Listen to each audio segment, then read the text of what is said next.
Nananawagan po ang isang pamilyang Pilipino sa Toronto matapos ang hindi inaasahang cancer diagnosis ng bumibisitang ina sa Canada.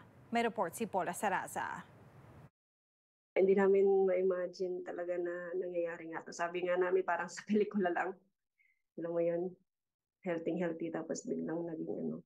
Napaikli ang pagbabakasyon sa Canada ni Nanay Jonicia Taginod matapos ang hindi inaasahang stage 3 colon cancer diagnosis. Nagulat kami, sabi stage 3, saka sabi hindi cancerous nung May, tapos July biglang cancerous yung result ng biopsy niya. Dumating sa Toronto gamit ang visitor visa Hulyo noong nakalipas na taon.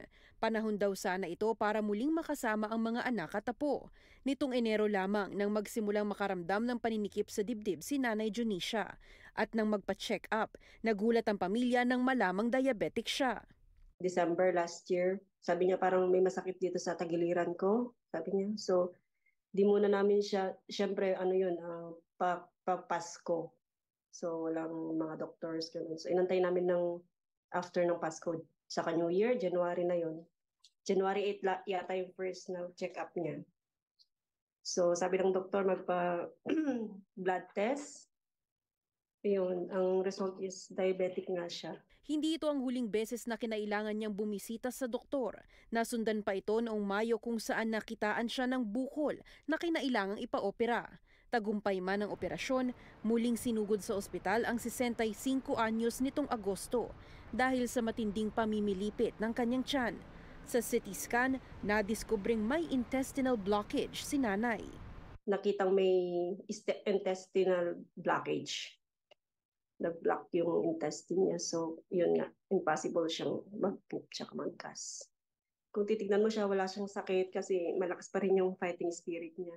Bagamat pinaghandaan ng pamilya ang pagbisita ni Nanay Jonicia, kumuha ng travel insurance. Napaso na ito dahil 1 taon lang aktibo ang coverage. Ibig sabihin, hindi nasakop ang karagdagang gasto sa patuloy niyang pagpapagamot sa St. Michael's Hospital sa Toronto.